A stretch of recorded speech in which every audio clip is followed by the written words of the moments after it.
नमस्कार विद्यार्थियों, श्री श्याम कॉलेज की ऑनलाइन क्लासेज में आपका स्वागत है। इस क्लास में हम बीए बीएड सेकेंड ईयर तथा बीए फर्स्ट ईयर के लिए वायुमंडल का सामान्य परिसंचरण पढ़ रहे हैं। वायुमंडल के सामान्य परिसंचरण का ये 7वां भाग है। अब पिछले भाग में हमने पढ़ा था जो स्थानीय ठंडी हवाओं के बारे में हम पढ़ रहे थे।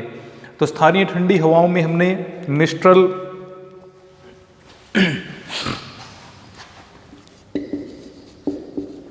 स्थानीय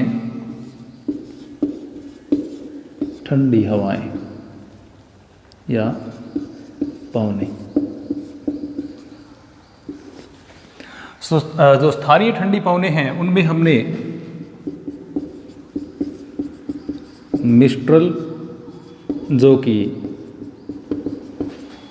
फ्रांस एवं स्पेन में चलती है, बोरा जो कि इटली में, और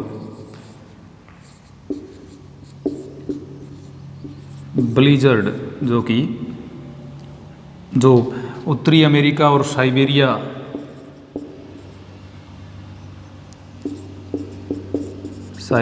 और उत्तरी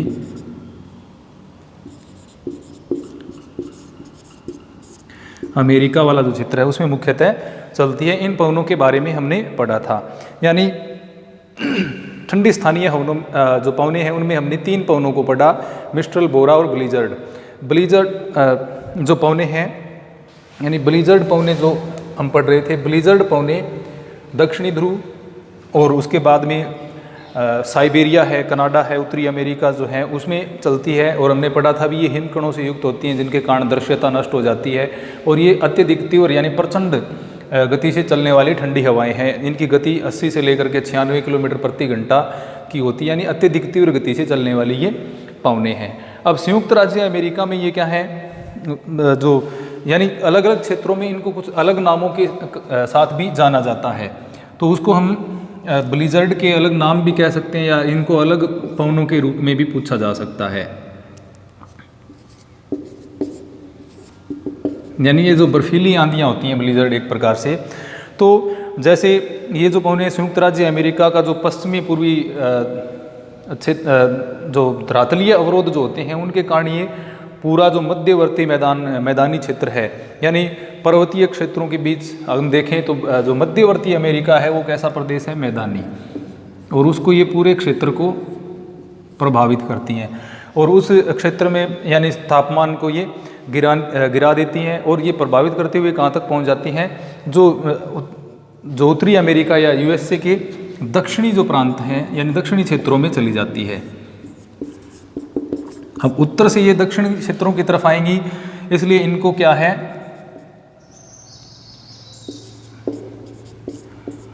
नॉर्दर्न के नाम से भी इन पवनों को जाना जाता है। यानी नॉर्दर्न क्योंकि ये क्या है, उत्तर की तरफ से आ रही है, इसलिए इनको नॉर्दर्न के नाम से भी जाना जाता है। नॉर्दर्न भी इन पवनों को कहा जाता है। तो ये भी पूछा जा सकता है कि नॉर्दर्न पवने किस प्रकार की हैं, तो ये भी क्या हैं, ठंडी पवने हैं और चलती कहाँ है, उत्तरी अमेरिका में। एक प्रकार से ये ब्लिजर्ड का ही हिस्सा हैं। ब्लिजर्ड प्रकार की जो पवने हैं उसमें ही क्या आती हैं, नॉर्दर्न पवने आती हैं। अब हमने दूसरा देखा कि ब्लिजर्ड है वो साइबेरिया में चलती हैं। साइबेरिया वाला जो भाग है उसमें भी ये पवने चलती हैं। तो ब्लिजर्ड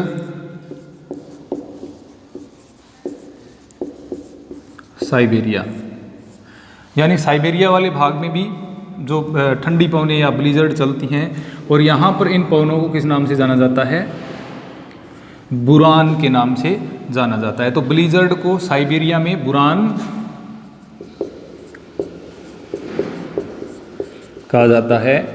और ये दक्षिणी जो उत्तरी अमेरिका के दक्षिणी प्रांत हैं अगर उनमें चलती हैं तो उनको क्या कहते हैं, नॉर्दर्न के नाम से जाना जाता है। अब बुरान को अलग से पूछा जाए तो बुरान किस प्रकार की पवन है, ठंडी पवन है और चलती कहाँ पर है, साइबेरिया में। तो इनको अलग से पूछा जाए तो बुरान ठंडी हवा है और साइबेरिया में चलती है। नॉर्दर्न एक ठंडी हवा है और दक्षिणी जो अमेरिका जो है उत्तरी अमेरिका उसके दक्षिणी जो भाग है यानी दक्षिणी प्रांतों में ये चलती हैं। तो ये प्रमुख जो स्थानीय ठंडी हवाएं थी वो हो गई। अब इसके अलावा कुछ ठंडी हवाएं और भी हैं, जैसे परगा।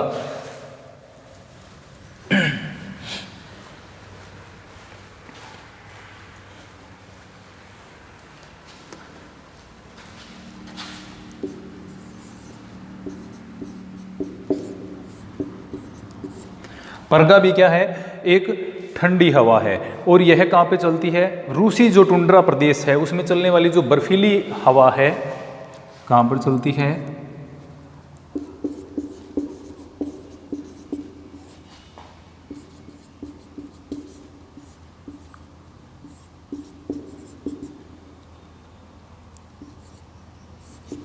रूसी टुंड्रा प्रदेश में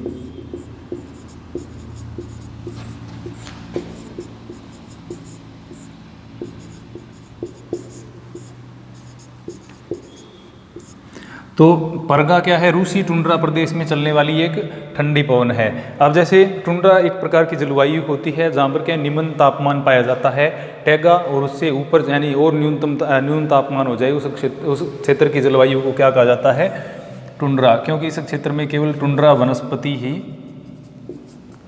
पाई जाती है, इसलिए ये प्रदेश क्या कहलाता है, टुंड्रा प्रदेश कहलाता है। तो रूसी जो टुंड्रा है उसमें जो ठंडी बर्फीली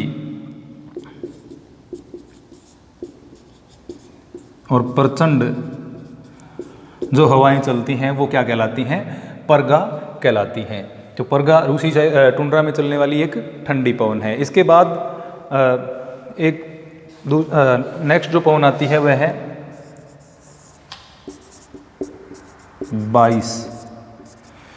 22 जो पवन है वो चलती है फ्रांस में। 22 पवनें जो है वो कहाँ पर चलती हैं, फ्रांस में चलने वाली है एक प्रकार की अति ठंडी हवा है। 22 या इसको 22 भी लिखा हो सकता है। फ्रांस में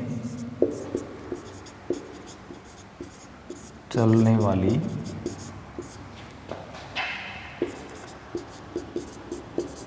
नातिशीत या ठंडी पवन। तो इन पवनों के बारे में ज़्यादातर इनकी प्रकृति यानी ठंडी है कि गर्म है और कौन से क्षेत्र में चलती हैं, इनके बारे में इसी प्रकार के प्रश्न है वो ज़्यादा पूछे जाते हैं।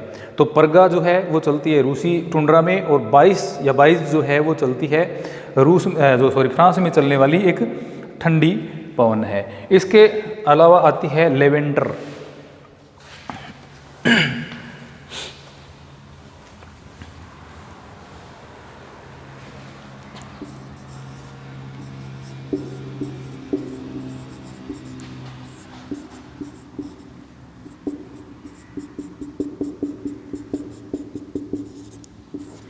लेवेंटर। अब लेवेंटर भी क्या है, एक ठंडी पवन है। अब लेवेंटर और मुख्यतः चलती है ये दक्षिणी जो स्पेन है उसमें चलने वाली एक हवा है। कहाँ पर चलती है लेवेंटर, दक्षिणी स्पेन में।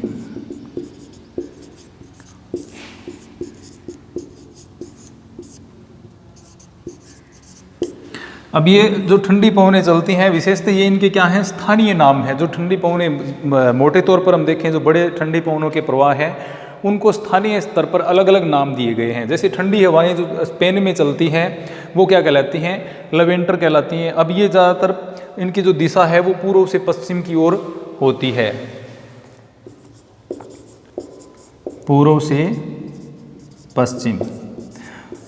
तो इस प्रकार के जो प्रश्न आते हैं कि पूर्व से स्पेन में पूर्व से पश्चिम चलने वाली ठंडी पवनों को क्या कहा जाता है, तो ये क्या कहलाती हैं, लेवेंटर कहलाती हैं। अब ये जो पवनें हैं जैसे साधारणतः हमने देखा कि ठंडी पवनें जो ज़्यादातर हैं वो कैसी हैं, शुष्क हैं, लेकिन ये कैसी हैं,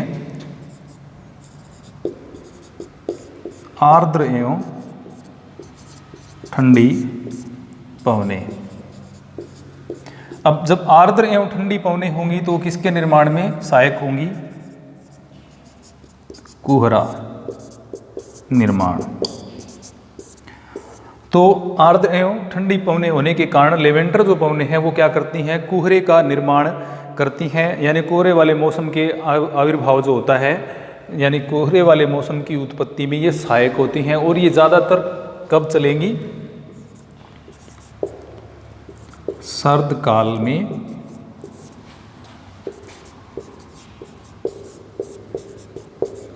चलती हैं।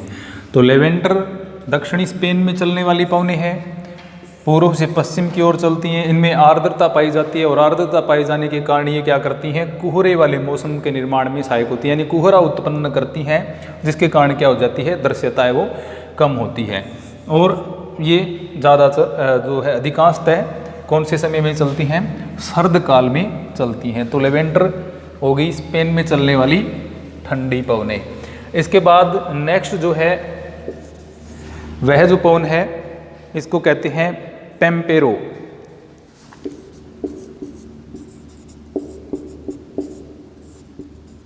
पेम्पेरो, पेम्पेरो, पंपाज, ऐसे नाम ज़्यादातर में दक्षिणी अमेरिका से संबंधित मिलते हैं। तो ये पवनें भी क्या हैं? और दक्षिणी अमेरिका में चलने वाली पवनें हैं।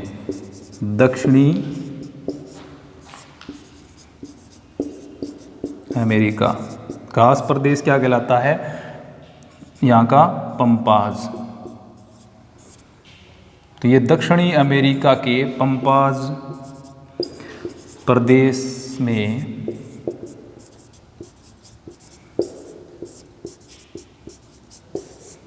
चलने वाली ठंडी पवनें हैं। तो दक्षिणी अमेरिका के जो पंपाज प्रदेश हैं उसमें चलने वाली ठंडी हवाएं जो हैं, ठंडी पवनें जो हैं, उनको किस नाम से जाना जाता है? पेम्पेरो के नाम से जाना जाता है। अब ये कहाँ से चलती हैं? ये उत्तर पश्चिम से चलने वाली क्या है? ठंडी हवाएं हैं। इनको उत्तरी पश्चिमी ठंडी हवा कहा जाता है। उत्तरी पश्चिमी ठंडी हवा। अब वहाँ के जो स्थानीय मौसम को ये अत्यधिक प्रभावित करती हैं, यानी तापमान को एकदम निम्न कर देती हैं। अब ये जो हवाएं हैं, जिस प्रकार उत्तरी अमेरिका में जो पवनें चल रही थी, जिनको नॉर्दर्स या नॉर्दर्न्स के नाम से जाना जाता है, नॉर्दर्न के नाम से जाना जाता है, उसी प्रकार की पवनें हैं। यानी ये भी क्या है? दक्षिणी क्षेत्र में प्रवेश करती हैं। तो किसके समान है ये? नॉर्दर्न जो पवनें हमने पढ़ी थी, जो थी उत्तरी अमेरिका की, तो ये उन्हीं पवनों के समान है, क्योंकि उत्तर पश्चिमी जो क्षेत्र है उससे ये आ रही है, वो भी उत्तरी पश्चिमी क्षेत्र से आ रही थी। तो इसी कारण के पेम्पेरो जो है उत्तरी अमेरिका की, और साइबेरिया में जो चलने वाली कौन सी थी? साइबेरिया में चलने वाली थी बुरान पवनें। तो बुरान और नॉर्दर्न जो हैं, यानी ब्लिजार्ड के जो दो स्थानीय नाम थे, उसी प्रकार से क्या पेम्पेरो भी दक्षिणी अमेरिका के पंपाज प्रदेश में चलने वाली जो ठंडी पवन है, और ये क्या है? उत्तर पश्चिम से आने वाली ठंडी पवन है। अब ये जो पवनें हैं ज़्यादातर हम देखें तो पंपाज जो क्षेत्र है उसमें चलने वाली ये जो पवनें कब चलती हैं? सर्द काल में, यानी अधिकांशतः इनका जो प्रवाह है सर्द काल में ये चलती हैं। तो ये पेम्पेरो की सामान्य विशेषताएं होगी, दक्षिणी अमेरिका के पंपाज प्रदेश में चलती हैं, और जो उत्तरी अमेरिका या साइबेरिया की जो पवनें हैं, जिसको नार्दर और बुरान के नाम से जाना जाता है, उनके जैसी ही ये पवनें होती हैं। अब इसके अलावा जो मुख्यतः हमने ठंडी हवाएं हैं उनके बारे में पढ़ लिया है, यानी विश्व की जो मुख्य ठंडी हवाएं हैं, जिनमें मिस्ट्रल है, बोरा है, ब्लिजर्ड है, जिनके अलग अलग नाम भी हैं, जैसे नॉर्दर्स कहा जाता है, बुरान कहा जाता है। इसके अलावा परगा, बाइस, लेवेंटर, पेम्पेरो आदि जो स्थानीय ठंडी पवनें हैं उनके बारे में हमने पढ़ा। तो ये तापीय विशेषताओं के आधार पर स्थानीय हवाओं के जो भाग बांटे गए हैं, जिसमें हमने देखा था गर्म एवं ठंडी दो प्रकार की स्थानीय हवाएं हैं, वो तापीय विशेषताओं के आधार पर पाई जाती हैं। अब तापीय विशेषताओं के आधार पर दो प्रकार की ठंडी जो गर्म एवं ठंडी हवाएं, जो स्थानीय हवाएं हैं वो पाई जाती हैं। तो पहली हमने देखी ठंडी पवनों के बारे में। अब हम देखते हैं तापीय विशेषता के आधार पर जो दूसरा प्रकार बढ़ता है उसके बारे में।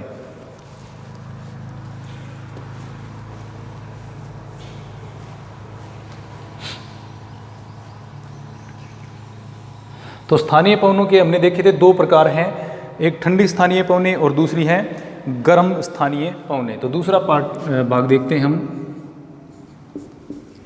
गर्म स्थानीय पवनें।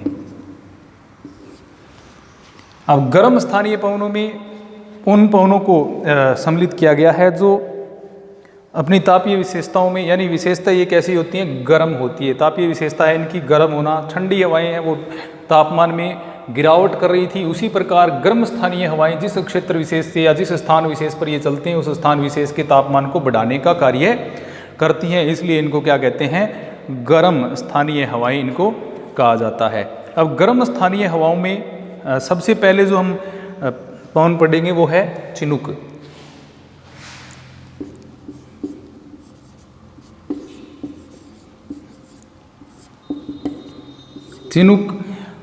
चिनुक पवन है वो एक प्रकार की क्या है, गर्म पवने हैं। अब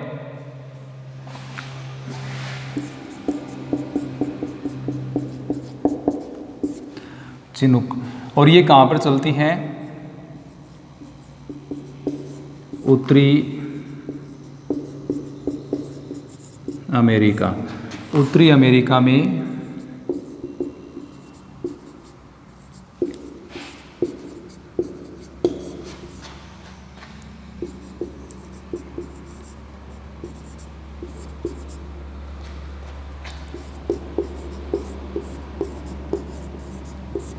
स्थानीय गर्म पवन है।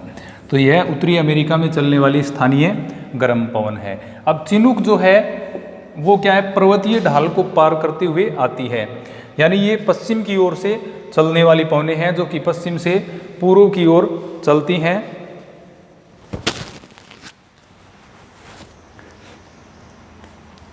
तो उत्तरी अमेरिका में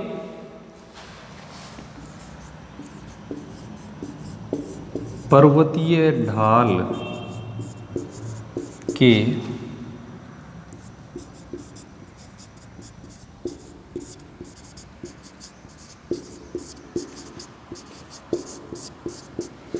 गर्म व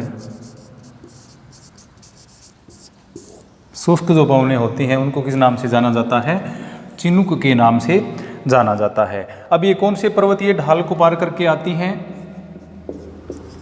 रॉकी पर्वत, और ये कहाँ पर है, अमेरिका के पश्चिम भाग में। तो अमेरिका के पश्चिमी भाग में जो रॉकी पर्वत स्थित है वहाँ से ये पवनें चलती हैं। अब ये इनकी जो उत्पत्ति है वो पश्चिमी भाग से होती है, और यहाँ से क्या ये आगे जो चक्रवातों के कारण क्या है, ये पवनें पर्वतीय भागों पर चढ़ती हैं। और पर्वतीय भाग यानी रॉकी पर्वतीय क्षेत्र के जब ऊपर ये पवनें चढ़ती हैं इस प्रकार से, ये रॉकी पर्वत, तो रॉकी पर्वतीय क्षेत्र पर जब ये ऊपर चढ़ती हैं तो इनके अंदर, यानी ये सागर जो क्षेत्र है उससे आ रही है, जो सागरीय भाग है उससे आने के कारण इनमें क्या होती है, आर्द्रता होती है। अब आर्द्रता होने के कारण ये क्या है, जब पर्वतीय ढाल के सहारे ऊपर उठती हैं तो ऊपर उठने के कारण इनमें क्या होता है, जो नमी होती है वो क्या है, अब जब ऊपर उठेंगी पवनें तो जो शुष्क एडियाबेटिक दर से इनका जो टेम्परेचर है यानी तापमान क्या हो जाएगा, इनका ताप कम, ऊपर उठने के कारण। अब ताप कम होगा तो इनके अंदर जो नमी की मात्रा है वो एक प्रकार से, यानी सापेक्षिक नमी या सापेक्षिक आर्द्रता जिसको कहते हैं,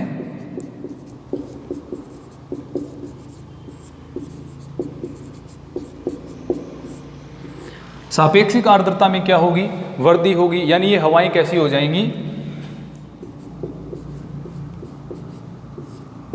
संतृप्त। संतृप्त होने के कारण क्या है, बादल बनेंगे और क्या होगी, वर्षा होगी। यानी रॉकी पर्वतीय क्षेत्र है उसमें ये वर्षा करती हैं, ऊपर उठ करके संतृप्त होने के बाद ये वर्षा करती हैं। अब जैसे ये ऊपर उठती हैं तो ठंडी होंगी, और जिससे क्या है, लगभग जैसे हम देखते हैं कि शुष्क एडियाबेटिक दर से जो तापमान की घटने की दर है वो कितनी है, लगभग 1000 मीटर पर 10 डिग्री सेल्सियस तापमान में इनकी क्या हो जाती है, कमी हो जाती है, जिसके कारण के ये अधिक ऊंचाई पर जाने संतृप्त हो जाती हैं और क्या करती हैं, ये वर्षा करती हैं। अब दूसरा, ये हवाएं जब धीरे धीरे क्या होंगी, आगे बढ़ेंगी, फिर ये क्या उस पर्वतीय क्षेत्र के रॉकी पर्वत को जब पार कर लेती हैं तो इसका जो नेक्स्ट यानी पूर्वी ढाल जो आता है, यानी इसको पार करने के बाद ये क्या करती हैं, यहाँ पर वर्षा हो गई, संतृप्त हो गई, सारा वर्षा होने के बाद ये क्या है, इस क्षेत्र से अब ये पूर्वी ढाल है इसका, पूर्वी ढाल यानी पश्चिमी ढाल वाले क्षेत्र से ये आती हैं।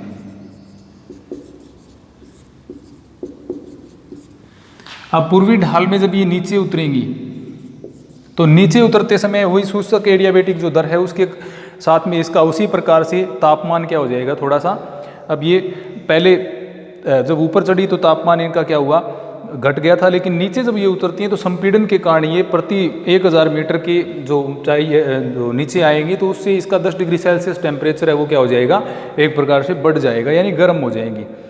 तो ये हवा क्या बिल्कुल अब शुष्क और गर्म हो जाएगी, क्योंकि यहाँ पर जब ऊपर चढ़ रही थी तो यहाँ पर तापमान क्या हो रहा था 1000 मीटर पर 10 डिग्री सेल्सियस माइनस में हो रहा था। अब यहीं पर ये क्या हो रहा है 10 डिग्री सेल्सियस प्लस में जा रहा है यानी बढ़ रहा है। बढ़ने से ये क्या हो जाती है गर्म, और सापेक्षिक आर्द्रता कम होने से क्या हो जाएंगी ये शुष्क, यानी गर्म और शुष्क हो जा रही हैं। हमने पढ़ा चिनुक कैसी पवन है, गर्म पवन है, हम गर्म पवनों के बारे में पढ़ रहे हैं। तो नीचे जब ये उतर के आगे बढ़ेगी यानी आगे कौन से बृहत मैदान यानी अमेरिका के कौन से क्षेत्र में प्रवेश करेंगी, आगे जा करके ये बृहत मैदान में प्रवेश करेंगी। बृहत मैदान में प्रवेश करेंगी उस समय ये नीचे उतरने के कारण तापमान बढ़ जाएगा यानी 10 डिग्री सेल्सियस प्रति 1000 मीटर चलेंगी तो इनका क्या हो जाएगा, नीचे उतरने से इनका तापमान बढ़ जाता है। तो ये जब हवा गर्म और शुष्क जो हवा है रोकी पर्वतीय पूर्वी ढाल जो है उसके आधार पर पहुंचती है, यानी जब नीचे ये उतरती है यानी इस जगह पर जब उतरती हैं तो इनको किस नाम से जाना जाता है, चिनुक पवनों के नाम से या चिनुक हवाओं के नाम से इनको उस समय जाना जाता है, चिनुक पवने। अब जो भरत मैदान वाला क्षेत्र है उसमें ये क्या करेंगी, तापमान को बढ़ाने का कार्य करेंगी, यानी भरत मैदान वाले क्षेत्र में अब ये तापमान को बढ़ा देंगी।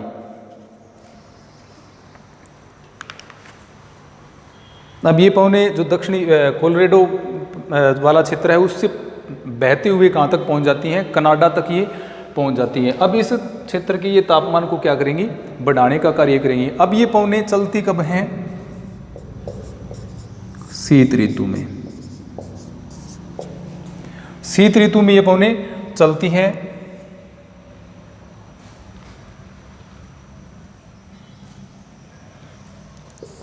शीत ऋतु में ये पवने चलेंगी तो थोड़ा सा तापमान अगर स्थलीय भाग की तुलना में इनका ज़्यादा होगा तो ये कैसी होंगी, गर्म। तो इनका तापमान हालांकि कोई ज़्यादा नहीं होता, 4.4 डिग्री सेल्सियस तापमान इन पवनों का होता है, लेकिन उस समय आसपास का जो स्थलीय भाग है उसका तापमान 0 डिग्री के आसपास होता है, यानी वहाँ पर जो बर्फ़ है वो जमी हुई होती है। इसके कारण ये क्या होती हैं, गर्म हवाएं ये कहलाती हैं। तो इनके आगमन से क्या होता है, ये कहाँ तक पहुँच जाती हैं, जैसे कनाडा में पहुँच जाती हैं, कोलोराडो से लेकर के यानी ब्रिटिश कोलंबिया जो कनाडा का भाग है उसमें ये पहुँच जाती हैं। तो इनका तापमान औसतन कितना होता है, 4.4 डिग्री सेल्सियस के आसपास इनका तापमान औसतन होता है। लेकिन शीतकाल में प्रवाहित होने के कारण ये क्या है, जो आसपास का जो क्षेत्र है उसका जो प्रतिचक्रवाती वहाँ दशाएं बनती हैं उसके कारण वहाँ का जो तापमान है वो कैसा हो जाता है, 0 डिग्री के आसपास हो जाता है। अब 0 डिग्री के आसपास वाले क्षेत्र में अगर 4.4 डिग्री सेल्सियस वाली तापमान वाली हवाएं आएंगी तो वो कैसी होंगी, वो गर्म हवाएं होंगी। तो इनके आगमन से उस क्षेत्र का जो तापमान है वो 4.4 डिग्री सेल्सियस है वो अचानक बढ़ जाता है। तो इससे कोई मतलब थोड़े बहुत कुछ एक समय में यानी कुछ एक मिनटों में यहाँ पर तापमान है वो बढ़ जाता है, और कुछ एक क्षेत्रों में 1 या 1.5-2 डिग्री सेल्सियस तक इनके द्वारा तापमान में बढ़ोतरी हो जाती है। कभी कभी ये पवने क्या है 24 घंटे के अंदर उस क्षेत्र की, यानी भरत मैदान वाला जो क्षेत्र है उसमें 24 घंटे में 20 डिग्री से 22 डिग्री सेल्सियस तापमान बढ़ा देती है। अब 24 घंटे में 20 से 22 डिग्री सेल्सियस तापमान अगर उस क्षेत्र का बढ़ेगा तो इससे क्या होगा कि वहाँ पर जो बर्फ़ फैली हुई है यानी बर्फ़ जमी हुई है पहले से, वो क्या हो जाएगी, वहाँ की बर्फ़ है वो पिघल जाएगी। यानी भरत मैदानी क्षेत्र जो है वहाँ पर बर्फ़ जो जमी हुई है वो क्या हो जाएगी, पिघल जाएगी।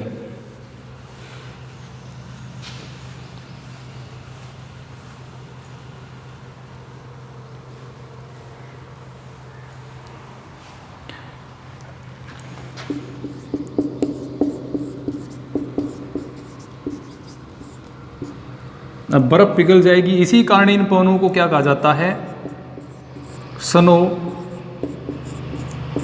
ईटर या हिम बक्षिणी इन पवनों को कहा जाता है। यानी बर्फ को खा जाने वाली या बर्फ को खाने वाली पवनें इनको कहा जाता है, स्नो ईटर इन पवनों को कहा जाता है। इससे क्या होता है कि जो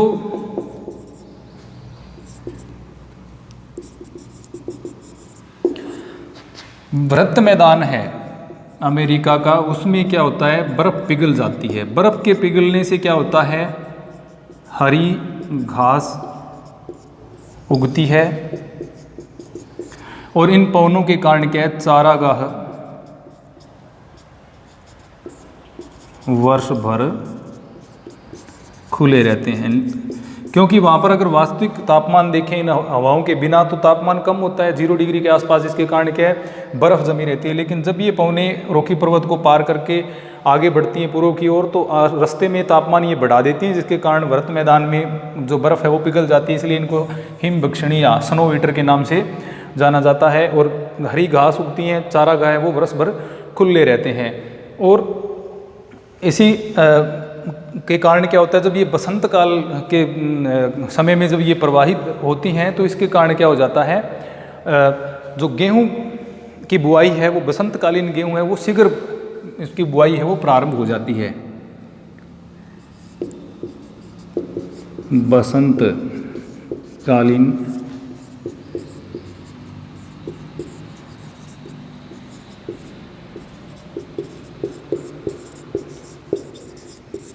शीघ्र, तो बसंतकालीन गेहूं की बुआई है वो शीघ्र प्रारंभ हो जाती है, क्योंकि इनके कारण बर्फ पिघल जाती है और ये चारागाह भी खुल जाते हैं और बसंतकालीन गेहूं की बुआई भी प्रारंभ हो जाती है। तो इस प्रकार हमने देखा चिनूक क्या है, एक प्रकार की गर्म हवा है जो कि शीतकाल में चलती है, उत्तरी अमेरिका में चलती है, रॉकी पर्वत को पार करते हुए चलती है। और इन जो हवाएं हैं, इन पवनों का जो तापमान है वो 4.4 डिग्री सेल्सियस के आसपास होता है, जिसके कारण क्या ये अपने आसपास का क्षेत्र है उसका तापमान है वो अचानक बढ़ा देती हैं, यानी अचानक तापमान में उसमें वृद्धि हो जाती है।